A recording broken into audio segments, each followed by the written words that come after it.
guys? Hope everyone's having a great day. I just got out of the shower. That's why my hair looks all weird and shit. And I know I haven't made a video in like a month and a half, 2 months now. It's been a little bit since I've done a video. I've just not been feeling up to it lately. Sometimes I get like that. I burn myself out very easily. So I'm trying to formulate a schedule so that way I can be productive here on YouTube and not get burnt out. So I'm still trying to work that out. Because I did get kind of burnt out and I needed a month or two away from it. So I'm back now. So I actually picked up collecting Blu-rays again. That was something, we all know that was something I was into like 5-6 years ago. I kind of got out of it for a while. And then recently I just was like, this is something I want to get back into. It's something that I don't even really know why I got out of it. Sometimes I'm weird sometimes. I'll get really into something and then I'll get burnt out on it, and then a few months will go by, or maybe a year or two, and it'll be all like, oh, I want to get back into this. So, me collecting VHS has made me want to collect Blu-rays as well, and I had to part ways with some of my Blu-rays. Some of them I really didn't want to part ways with, but I had to at the time. It was a rough time for me. But I'm good now, and it was something I just wanted to jump back into, really, and I still got some of those old ones I showed off. I got some of them laying around still, but this is the recent haul. I went down to Chattanooga to McKay's, and I sold a bunch of shit that I've been meaning to get rid of that was just taking up space, and I got a lot back in credit, so I just raided the dollar bin and got some classics in here as well. So I'll show off the one VHS, and then we'll jump into the Blu-rays. So the one VHS I added to the collection was Deliverance. My first exposure to this movie was on this specific version of this VHS. I was probably a little bit young. Oh, why the fuck that just happened? I was probably a little young for this movie when I first saw it. It's pretty fucked up. It's a pretty fucked up. There's some fucked up shit in this movie. I was like 10, 11 when I first saw this movie. A little too young for this movie at the time. I would really recommend it to people that don't mind slow burns. The attention span has changed a lot in today's cinematic audiences. People just can't handle a slow burn anymore. Everything's got to be moving at 100 mile an hour. But if you can tolerate a slow burn and you haven't seen this, check it out. And this movie will reappear in this video as well. That's the only spoiler for the Blu-ray collection, or Blu-ray haul. Alright, so now we'll jump into the Blu-rays. I got a mini-series here, HBO mini-series, Band of Brothers. Dude, this thing was like literally $10. I just had to. It's a classic mini-series. I'd like to pick up the Pacific on Blu-ray as well. I got the DVD box set of both, but I was kind of ready to upgrade to Blu-ray anyway. But Band of Brothers, I think, is like one of the greatest war things ever. It's just so great. Absolutely love Band of Brothers. Alright, so this is Jeepers Creepers 1 and 2, double feature. The only two in the series that are worth a shit, to say the least. Second one being I think is better than the first one, but that's just me. Alright, we've got the Expendables.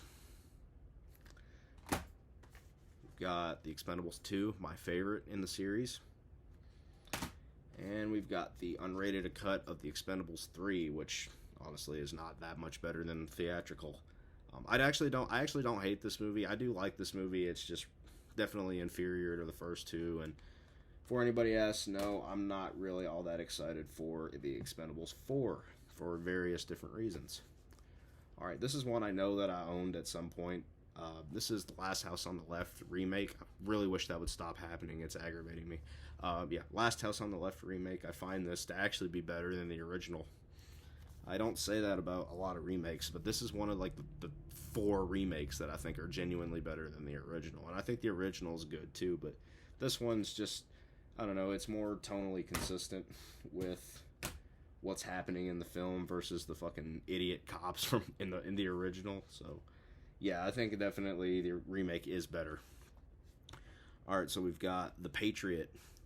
Not the most historically accurate film ever, but I would be lying if I said I didn't enjoy this movie. It's Roland Emmerich. Roland Emmerich directs really fun movies, and this is a fun-ass fucking movie. I think the only problem with it is it's like 3 hours. But definitely an enjoyable watch if you just ignore all the historical inaccuracies. I'm sorry. I do definitely think The Patriot is a good movie. All right, we've got the first Insidious. Definitely a movie that used to freak the fuck out of me. I used to be a lot more in love with this franchise than I am now. Um, I don't know what happened. I definitely think the first three films are fucking pretty good. The second one's a little at times. The third one, I think, is probably the best in the series, followed up by this one. Um, definitely, I wouldn't say a classic horror movie, but it's definitely a pretty solid horror movie. James Wan, you can't really go wrong with him. All right, as I said before, Deliverance. I picked up the Blu-ray as well. I've already kind of spoke about Deliverance, so we'll go ahead and move on. 30 Days of Night. This is one that honestly has grown on me with time. I don't know why. When I first saw this movie, I didn't like it, but with time, as I said, it has really started to grow on me. If this happens one more fucking time, I'm gonna get mad. But yeah, I just don't understand what my issue was with this movie when I first saw it. It's actually pretty entertaining. So 30 Days of Night, pretty decent vampire movie. It feels like a better vampire movie than, well, Twilight, which I think, did Twilight come out before or after 30 Days of Night? I know the books were already out, but I don't think the movie came out until after. I think what Twilight was 08, what was 30 Days of Night, like 06, 07, something like that.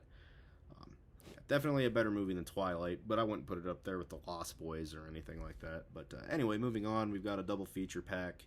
House of a Thousand Corpses, as well as The Devil's Rejects.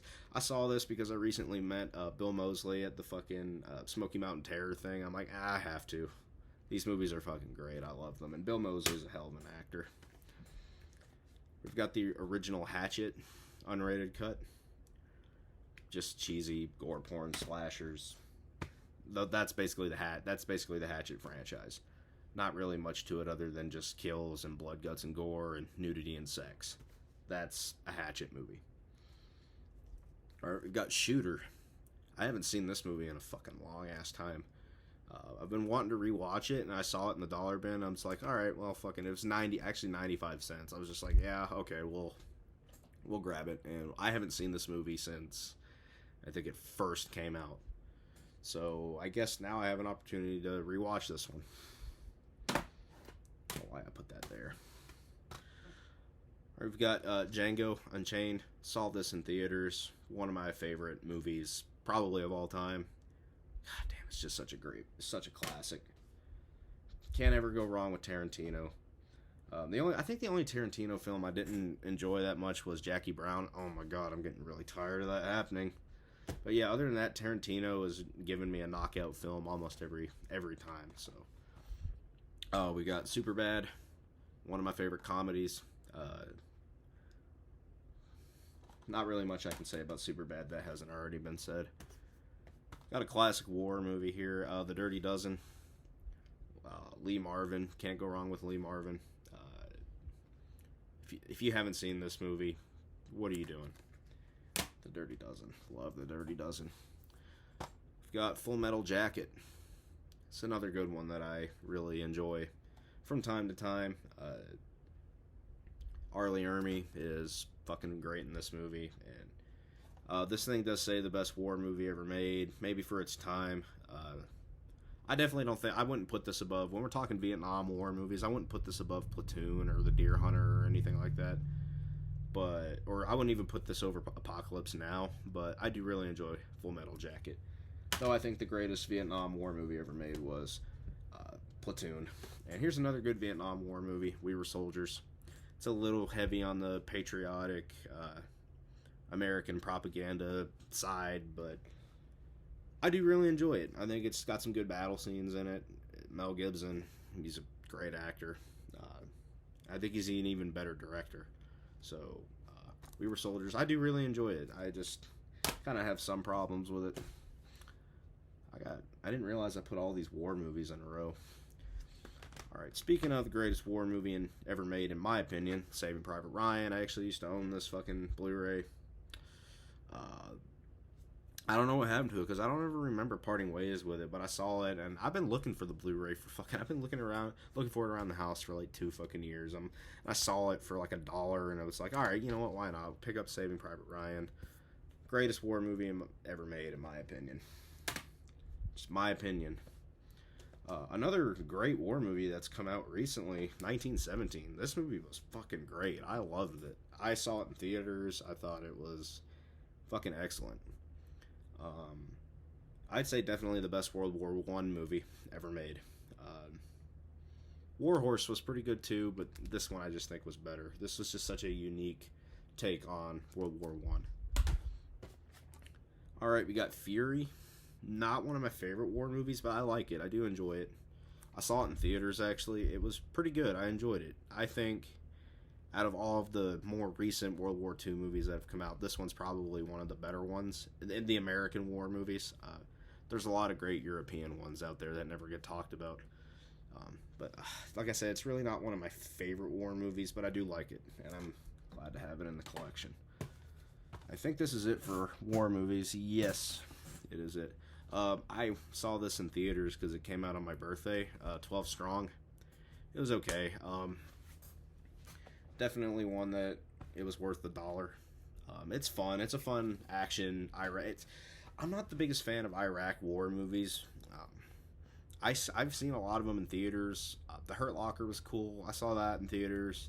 I saw American Sniper in theaters, and it was okay.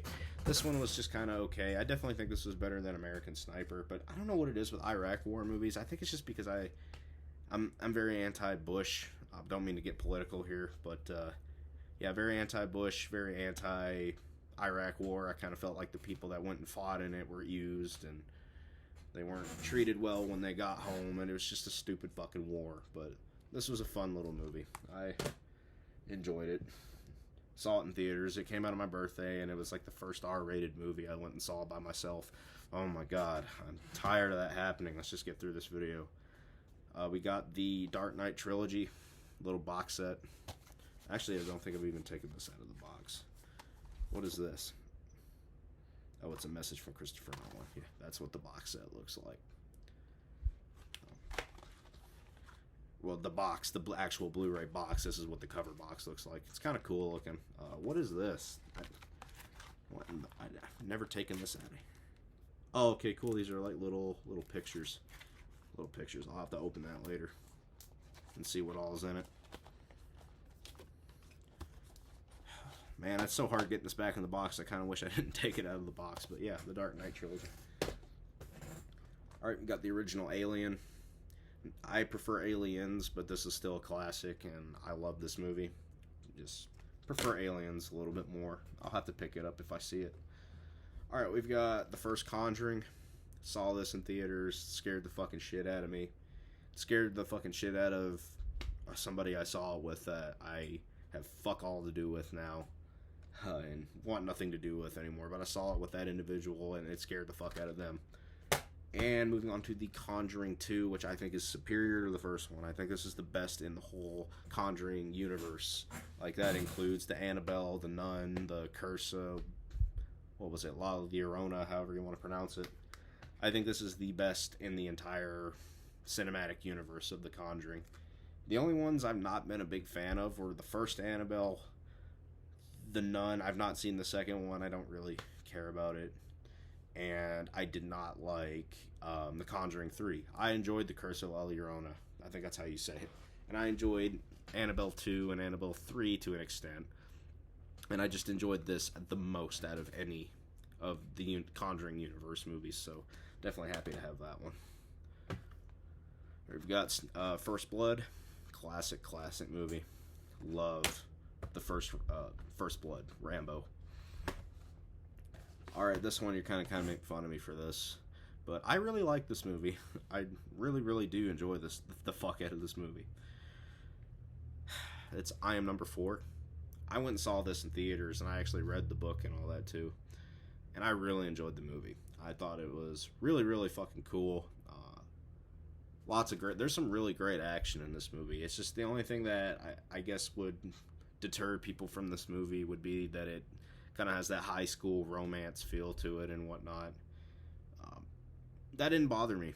I guess I came out when this was all new and shit, so I naturally gravitate towards these kind of movies. It's kind of like Twilight, except it's better than Twilight. It's not as sappy as Twilight. This movie's actually really cool. Twilight sucks. I was forced to read the books in school, and then I saw the movies, and Twilight's terrible. But no, this is actually pretty good. So I definitely check it out if you want to kill like an hour and a half, or however long this fucking movie is. How long is it? It's 109 minutes. So if you want to kill 109 minutes, this is definitely a pretty cool movie, sci-fi action movie to check out. And finally, we've got The Omen, the original. I almost grabbed the remake when I meant to grab this, and I remember I grabbed it, and I walked up to the register and I looked at it. I was like, wait, this is the '06 remake. Fuck this movie. And I went back and I got this one. This is the one I meant to get initially, but for whatever reason I grabbed the remake. And yeah, the remake sucks, but this movie is fucking terrifying. The nanny hanging herself scene, dude, that fucking scene sends shivers down my spine. But this is a classic horror movie, and it's got Gregory Peck in it, and Gregory Peck is fucking great. So that's actually it for the Blu-ray haul. So I hope you guys enjoyed. Thank you guys for watching. Make sure to like the subscribe button, and when I pick up some more, I will be sure to show you guys. In the meantime, I'm probably going to have to decide on what I want to do as far as content. So I'll see you guys in the next one. Peace.